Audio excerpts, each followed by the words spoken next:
Shalom, salam sehat buat kita semua. Video ini menjelaskan tentang pembahasan dari buku cetak Bu Pena 5D, tema 9, subtema 1, pembelajaran 1 sampai dengan 3. Namun sebelumnya, bagi yang belum subscribe, silakan tekan tombol subscribe dan lonceng notifikasinya agar tidak ketinggalan video-video selanjutnya. Menjelaskan isi iklan dalam media cetak muatan bahasa Indonesia. Iklan adalah informasi untuk mendorong, membujuk, atau memberikan pengaruh kepada pembaca agar tertarik pada barang atau jasa yang ditawarkan. Iklan disajikan dalam bentuk media cetak dan media elektronik. Iklan media cetak merupakan iklan yang ditulis atau dicetak. Contoh media cetak yaitu koran, majalah, tabloid, brosur, dan baliho. Pembahasan soal Bu Pena halaman 92 muatan bahasa Indonesia. Bacalah iklan berikut dengan seksama pada Bu Pena halaman 92. Kemudian kita kerjakan soal-soalnya. Nomor 1, apa arti kata keunggulan pada iklan di samping? Jawabannya adalah arti kata keunggulan pada iklan tersebut adalah kelebihan. Nomor 2, adakah kata asing dalam iklan di samping? Tuliskan kata tersebut beserta maknanya. Jawabannya adalah kata asing pada iklan tersebut adalah yang pertama referensi artinya sumber acuan, yang kedua ilustrasi artinya gambar, yang ketiga fakta artinya kenyataan, dan konsep artinya rancangan. Nomor 3, tuliskan isi iklan di samping. Isi iklan di samping adalah nama-nama buku dari seri referensi bagi siswa dan keunggulannya. Benda dalam kehidupan sehari-hari muatan IPA. Di sekitar kita banyak terdapat benda. Ada benda cair, benda padat, dan benda gas. Benda-benda itu menempati ruang dan memiliki massa. Artinya, benda-benda itu bisa diukur volumenya dan bisa ditimbang massanya. Segala sesuatu yang memiliki massa disebut materi. Perhatikan kedua gambar berikut. Air hangat dan susu bubuk termasuk materi. Masih banyak contoh materi yang ada dalam kehidupan sehari-hari. Contohnya adalah kecap, gula, susu kental manis, garam juga termasuk materi. Pembahasan soal Bu Pena halaman 93 muatan IPA. Soal yang pertama, apa yang dimaksud dengan materi? Tuliskan contoh-contoh materi yang ada dalam kehidupan sehari-hari. Jawabannya adalah materi merupakan segala sesuatu yang memiliki massa. Contohnya kecap, gula, susu kental manis, garam, dan lain sebagainya. Nomor 2, lengkapilah bagan berikut. Di situ ada sup buah. Sup buah ini terdiri atas air, susu kental manis, buah-buahan, dan sirup.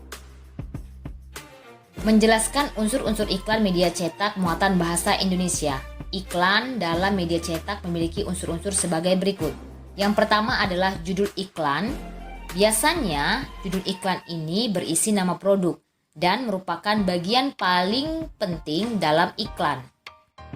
Unsur iklan yang berikutnya adalah isi iklan, merupakan bagian yang berisi keunggulan produk yang ditawarkan dan biasanya menggunakan jenis huruf yang lebih kecil dari judul iklan. Kemudian yang ketiga adalah sumber iklan, berupa nama penjual, lembaga, atau perusahaan yang menawarkan produk. Yang keempat, deskripsi produk merupakan penjelasan tentang produk yang diiklankan yang mencakup keunggulan produk dan harga produk. Yang kelima, alamat dan nomor kontak sumber yang berguna untuk membantu pembaca mencari informasi lebih rinci dari iklan. Pembahasan soal Bu Pena halaman 94 muatan bahasa Indonesia. Bacalah iklan berikut dengan seksama, kemudian kerjakan soal-soalnya. Soal nomor 1, tuliskan ciri-ciri iklan tersebut. Jawabannya adalah terdapat judul iklan, isi iklan, sumber iklan, deskripsi produk, alamat, dan nomor kontak sumber. Nomor 2, apa nama produk yang ditawarkan pada iklan tersebut? Jawabannya adalah kreasi kartu pop-up. Nomor 3, apa keunggulan produk tersebut? Jawabannya adalah ada banyak bentuk kartu, pola untuk memudahkan membuat kartu pop-up. Nomor 4, berapa harga produk dalam iklan tersebut? Jawabannya adalah Rp35.000. Nomor 5, bagaimana cara agar konsumen mendapatkan informasi lebih lanjut mengenai iklan tersebut? Jawabannya adalah menghubungi nomor kontak sumber. Nomor 6, tuliskan keunggulan produk yang terdapat pada iklan di samping. Jawabannya adalah ada banyak bentuk kartu, pola untuk memudahkan membuat kartu pop-up. Menjelaskan ciri-ciri zat tunggal dan campuran dalam kehidupan sehari-hari muatan IPA. Zat tunggal adalah materi yang hanya tersusun atas satu jenis zat. Benda-benda yang termasuk zat tunggal adalah emas, perak, gula, dan garam dapur. Sedangkan campuran adalah materi berupa kumpulan dari dua zat atau lebih zat. Dalam campuran, sifat-sifat zat asal masih tetap tampak. Hampir sebagian besar materi yang kita kenal merupakan campuran. Contohnya adalah air teh manis yang merupakan campuran dari air matang, serbuk teh, dan gula pasir. Pembahasan soal buku pena halaman 95 muatan IPA. Soal nomor 1. Kelompokkan benda-benda berikut ke dalam zat tunggal atau campuran dengan benar. Jawabannya adalah zat tunggal yaitu emas, kayu, besi, garam dapur, tembaga, arang, oksigen, air, kelapa murni. Sedangkan yang termasuk campuran adalah air susu hangat, adonan bakwan, air garam, dan larutan oralit. Soal nomor 2, emas dan perak murni digolongkan ke dalam zat tunggal. Menurutmu, mengapa kedua benda tersebut digolongkan ke dalam zat tunggal? Jawabannya adalah karena emas dan perak murni hanya tersusun atas satu jenis zat. Nomor 3, buatlah bagan penggolongan zat tunggal dan campuran dalam kehidupan sehari-hari. Zat tunggal contohnya adalah air, garam dapur, gula pasir, kayu, emas, dan lain-lain. Sedangkan campuran contohnya adalah air teh manis, larutan gula, larutan garam, campuran pasir dan air laut, dan lain-lain. Buku pena halaman 97 muatan SBDP. Soal nomor 1, tuliskan perbedaan tangga nada diatonis mayor dan diatonis minor dari susunan nada dan sifat lagunya. Tangga nada diatonis mayor memiliki susunan nada yaitu 1, 1, setengah, 1, 1, 1, setengah. Kemudian bersifat gembira, bersemangat, dan biasanya diawali dan diakhiri dengan nada do sama dengan C. Sedangkan tangga nada diatonis minor memiliki susunan nada yaitu 1, setengah, 1, 1, setengah, 1, 1. Memiliki sifat yaitu sedih dan biasanya diawali dan diakhiri dengan nada la sama dengan a. Soal nomor 2, tuliskan masing-masing dua lagu wajib nasional yang bertangga nada diatonis mayor dan minor. Contoh, lagu diatonis mayor yaitu Garuda Pancasila, Indonesia Raya, dan Hari Merdeka. Sedangkan contoh lagu diatonis minor yaitu Himne Guru, Syukur, dan Mengheningkan Cipta. Soal nomor 3, tuliskan perbedaan tangga nada minor harmonis dengan tangga nada minor melodis. Tangga nada minor harmonis adalah tangga nada minor yang nada ketujuhnya dinaikkan setengah laras dan saat turun jaraknya tetap sama. Sedangkan tangga nada minor melodis adalah tangga nada minor yang nada ke-6 dan ke-7 dinaikkan setengah laras dan saat turun nada ke-6 dan ke-7 diturunkan setengah laras. Menjelaskan garis lintang dan garis bujur suatu daerah muatan IPS. Letak astronomis adalah letak suatu wilayah berdasarkan garis bujur dan garis lintang pada peta. Garis bujur adalah garis khayal yang membentang secara vertikal di atas permukaan bumi. Garis bujur berfungsi untuk menentukan pembagian waktu di seluruh permukaan bumi. Setiap jarak 15 derajat ke arah bujur timur atau barat akan menunjukkan selisih waktu sebanyak 1 jam atau 60 menit. Sedangkan garis lintang adalah garis khayal yang membentang secara horizontal di atas permukaan bumi. Garis lintang berfungsi untuk menentukan perbedaan zona iklim di bumi seperti tropis, subtropis, sedang, dan kutub atau dingin. Letak astronomis Indonesia pada garis 6 derajat LU sampai 11 derajat LS dan 95 derajat bujur timur sampai 141 derajat bujur timur. Indonesia merupakan salah satu negara yang dilalui oleh garis khatulistiwa. Garis khatulistiwa atau ekuator adalah garis khayal yang membagi bumi menjadi dua belahan, yaitu bumi bagian utara dan selatan. Garis khatulistiwa bertepatan dengan garis lintang 0 derajat. Pembahasan soal Bupena halaman 99 muatan IPS. Soal nomor 1, lengkapilah kalimat berikut dengan jawaban yang tepat. A. Garis khayal yang memisahkan belahan bumi bagian utara dengan selatan dinamakan garis.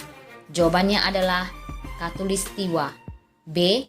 Garis khayal yang digunakan untuk menentukan lokasi di bumi terhadap garis khatulistiwa utara atau selatan dinamakan garis. Jawabannya adalah lintang.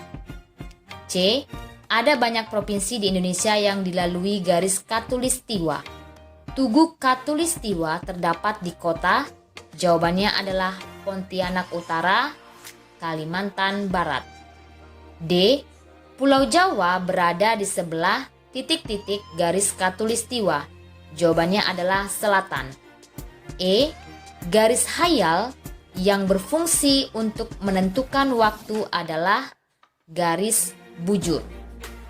Soal nomor 2, tuliskan letak astronomis Indonesia. Jawabannya adalah letak astronomis Indonesia 6 derajat lintang utara sampai 11 derajat lintang selatan dan 95 derajat bujur timur sampai 141 derajat bujur timur. Soal nomor 2. Berdasarkan letak garis lintangnya, Indonesia termasuk negara beriklim tropis. Mengapa demikian? Jawabannya adalah berdasarkan letak garis lintangnya, Indonesia termasuk negara beriklim tropis karena Indonesia terletak di garis khatulistiwa. Soal nomor 3. Carilah 5 provinsi di Indonesia dengan menggunakan atlas. Setelah itu tuliskan letak astronomisnya pada tabel seperti berikut. Sumatera Utara 1 derajat sampai dengan 4 derajat lintang utara. Sedangkan garis bujurnya adalah 98 derajat sampai 100 derajat. Kalimantan Barat 2 derajat,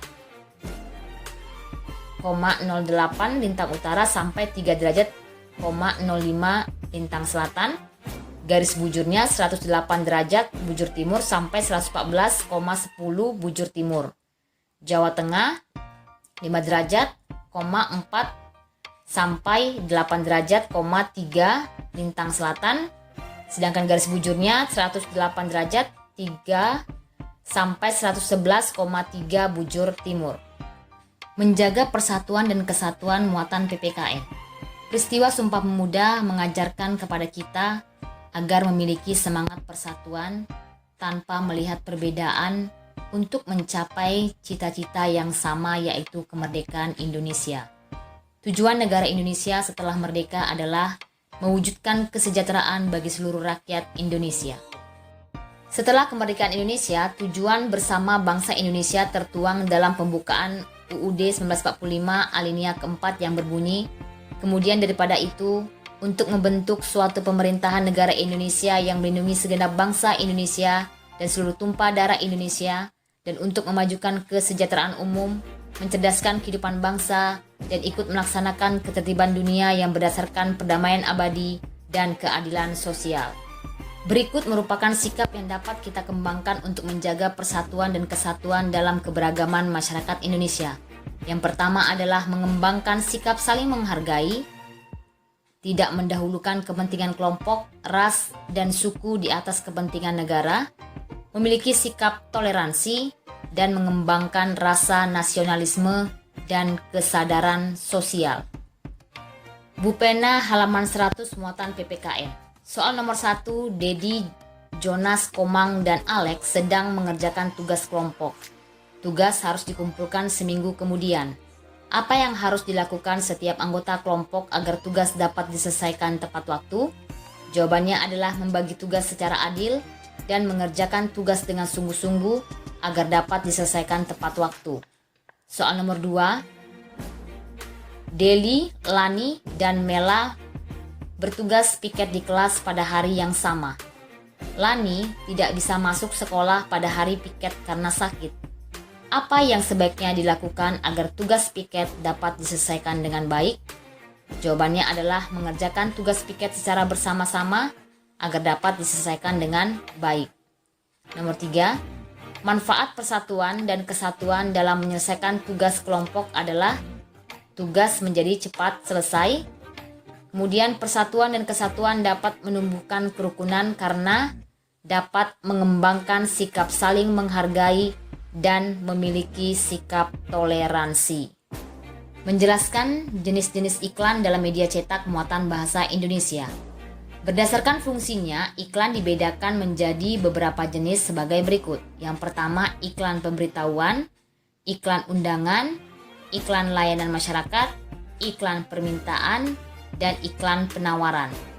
Selain berdasarkan fungsinya, iklan juga dibedakan berdasarkan bentuknya, yaitu iklan baris dan iklan kolom. Bupena halaman 102 muatan bahasa Indonesia. Perhatikan kedua iklan berikut dengan seksama. Soal nomor 1, manakah yang termasuk iklan baris dan iklan kolom? Jawabannya adalah yang termasuk iklan baris adalah gambar A dan iklan kolom adalah gambar B. Nomor 2, apa nama produk yang ditawarkan pada kedua jenis iklan tersebut? Jawabannya adalah alat-alat dapur.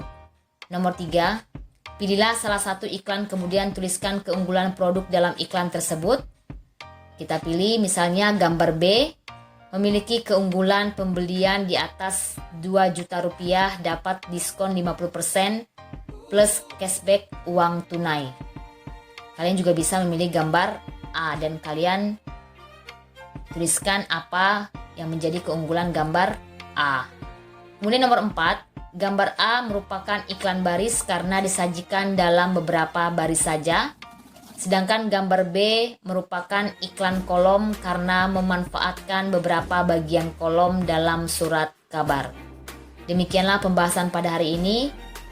Terima kasih. Salam.